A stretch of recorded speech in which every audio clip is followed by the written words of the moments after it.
All right, well, the time has come. New Alkaline Trio album has dropped. It actually dropped yesterday, but I'm just getting around to hearing it now. And I just got some questions to answer because um, I knew it was going to happen. A lot of people were going to be asking me my thoughts on this, especially since Matt had joined Blink 182 recently, or fairly recently. And a lot of people don't even know my thoughts on Alkaline Trio and Matt Skiba in general, and so I'm just going to get that out of the way first. I mean, I've been listening to Alkaline Trio as long as I've been listening to Blink, which is about 15 years now, maybe a little bit longer, and I love Matt. I think he's a great songwriter. I think he's a great lyricist and vocalist. Um, as much as I don't like him in Blink 182, I was very much still a fan of Alkaline Trio, and I was hoping that this new album was going to be.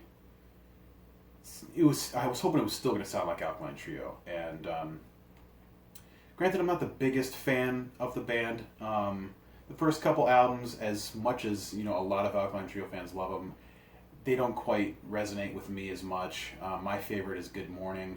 I liked Crimson a lot. Agony and Irony was pretty good. Did have some really good songs on it. What was the next one? This Addiction. I didn't care for that album for the most part. Fine was a really great song though. But I disliked that album so much that I kind of was a little afraid of the next album. But My Shame Is True, I think, is one of my favorite albums from them. It was a really solid album, and that was the last album that came out before Matt went to Blink 182. So I was a bit sad just because I really didn't want it to ruin what Alkaline Trio had grown to become. And I knew I was obviously going to give it a chance when it came out. I mean, a lot of people just assumed that I wasn't going to even care to listen just because I'm so turned off by Blink these days because it's just not the right sort of fit like it used to be. But yeah, I just listened to the whole thing through the one time, and I gotta say I really like the album.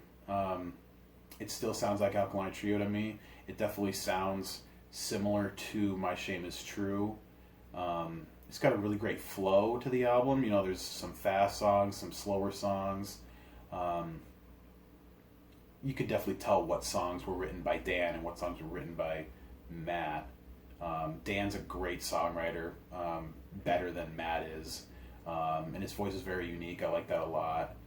But obviously, they're really the best when they're performing together. I think it's a really great duo, and honestly, I think it's just a great sounding album. I mean, the production is really good. Honestly, I haven't looked to see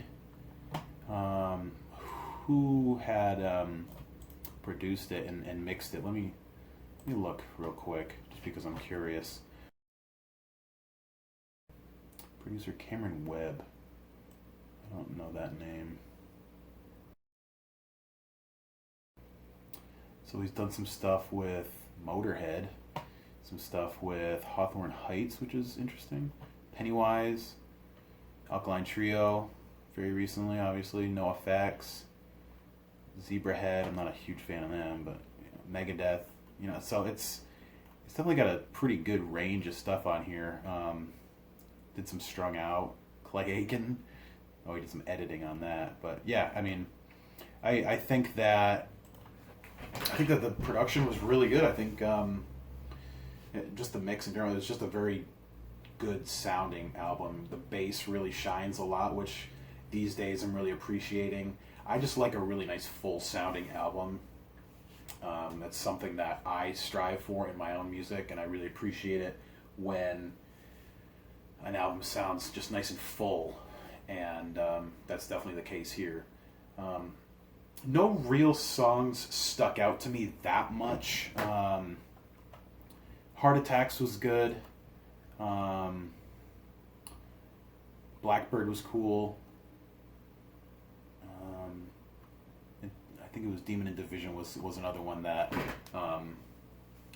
I noticed liking a bit more than others.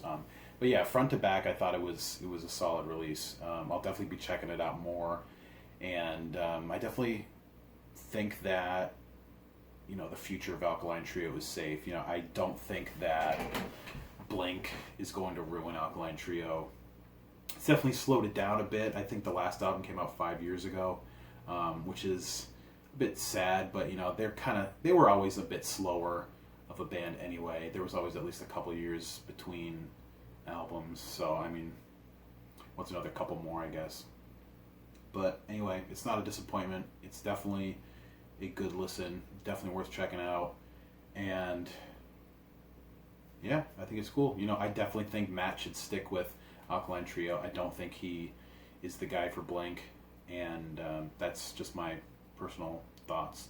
So let me know what you think of the album. Maybe I'll do some covers. I'm not sure yet. I don't remember if Epitaph Records gives me trouble for copyright or not.